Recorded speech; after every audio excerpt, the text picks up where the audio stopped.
There was a season in the monastery when the incense seemed to burn sweeter than usual, as if even the air had learned to bow. Dawn would spill like pale gold across the ancient stone floors, and the bells, low, patient, eternal, would echo through the valley like the breath of something older than memory itself.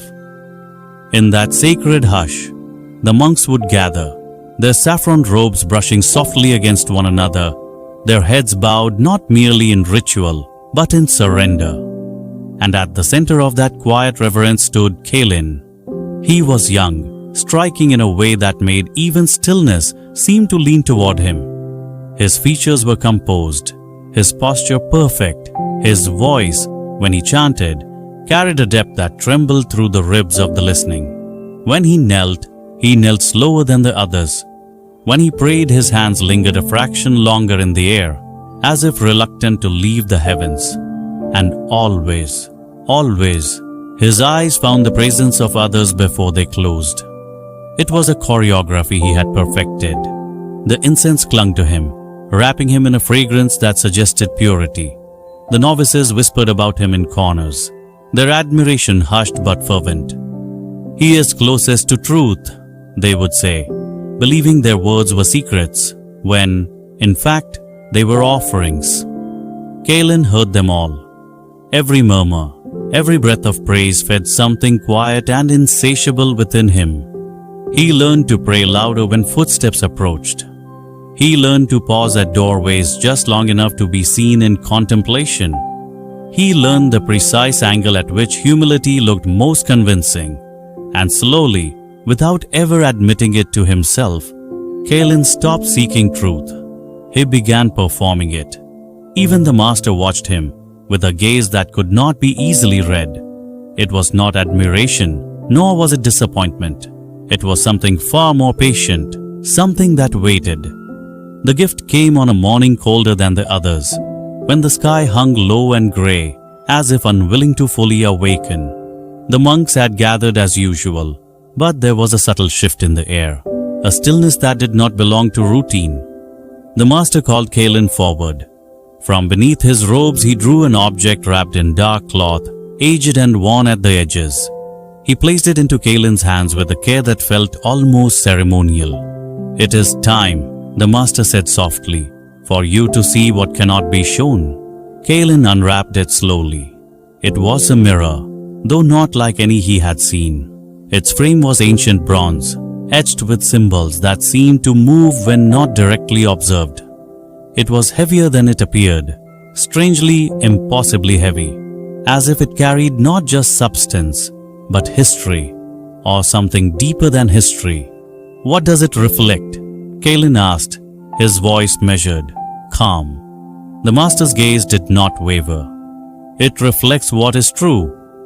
There was no audience for this moment, no gathered circle of monks, no whispers waiting to rise, just the two of them, and the weight of something unseen pressing gently against the edges of reality.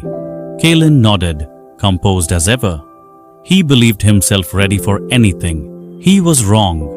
When he finally lifted the mirror to his face, the world did not shatter all at once. It began with a subtle resistance, as though the mirror itself did not wish to be raised. His arms trembled, not from effort, but from something deeper, something unwilling to cooperate. And then he saw, not his face, not his eyes, not the careful serenity he had cultivated like a garden of illusions. What stared back at him was something jagged, a shape without form, yet unmistakably his. It was dark, not the darkness of night, but the darkness of something rotting from within. It pulsed faintly, like a wound that refused to close. Edges flickered and dissolved, as if the soul itself could not maintain its own integrity. There were fractures in it, deep, splitting cracks where light should have lived. And within those cracks, something moved. Not life, not quite death, something hollow. Kalin staggered. The mirror slipped slightly in his grip but did not fall. It clung to him, heavy, so heavy now that his knees buckled under the weight of it. This is not me," he whispered. though even as he spoke the words felt thin. The mirror did not change. It did not soften its truth to comfort him. It did not blur the edges or dim the decay. It simply remained, unyielding. For the first time in his life, Kalin felt the absence of an audience and realized how much of himself had depended on it. "Why is it so heavy?" he asked, his voice breaking under the strain. The master's reply was quiet. "Because truth has weight." The days that followed were no longer shaped by incense or whispered admiration. Kalin withdrew, carrying the mirror with him, as if bound to it by something unseen. The others noticed his absence, but their whispers no longer reached him. He avoided their eyes, because now he knew every prayer he had performed, every moment of crafted humility, every glance meant to be seen, it had not built him, it had hollowed him. The mirror showed him that hollowness with merciless clarity. He tried to cleanse it. He washed it with water drawn from sacred springs. He polished its surface with cloths blessed in ritual. He even prayed over it, loudly at first, then quietly, then desperately. Nothing changed. The darkness remained. And so, he returned to the master, exhausted, unraveling. "How do I clean it?" he asked. The master studied him for a long moment, as though measuring not his words, but the silence between them. "You cannot clean it here," he said. "You must go where there is no one to see you." Kalin frowned.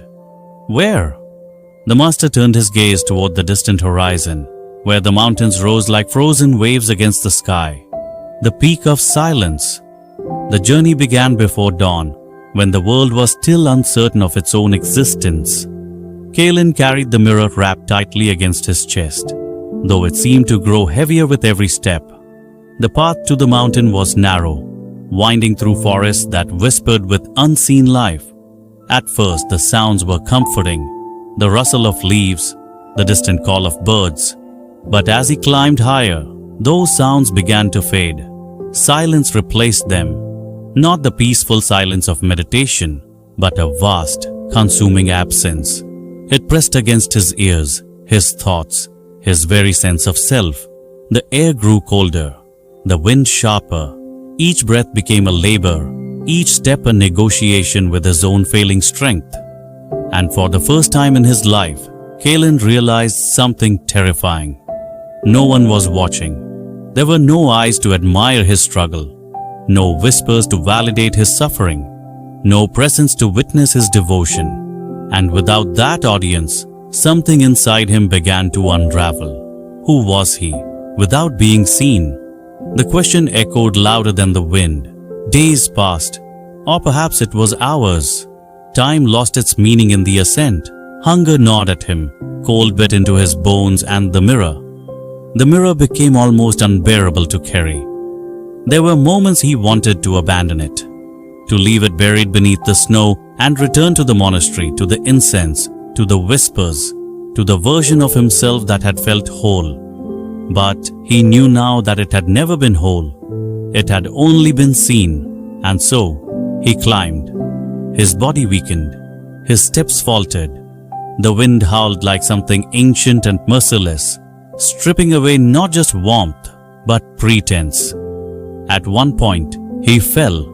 The impact drove the breath from his lungs, and for a long moment, he lay there. The mirror pressed against the frozen ground beside him. He did not reach for it immediately. Instead, he stared at the sky, vast, empty, indifferent. And in that emptiness, something shifted, not outside him, within him. When he finally picked up the mirror again, he did not lift it to be seen.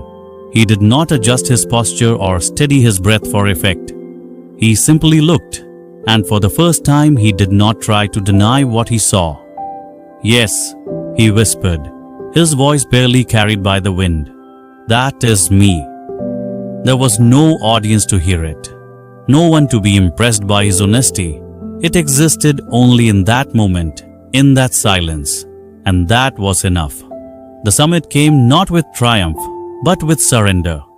Kalin did not arrive standing tall or radiant. He crawled the final stretch, his body trembling, his breath shallow, his strength nearly gone. When he reached the top, there was nothing there. No temple, no altar, no divine sign, only silence. Complete, absolute silence. He placed the mirror before him and sat. No, collapsed beside it. For a long time he did nothing. He did not pray. He did not perform. He did not try to be anything at all. He simply existed. And slowly, like ice melting under the first touch of spring, something within him began to soften.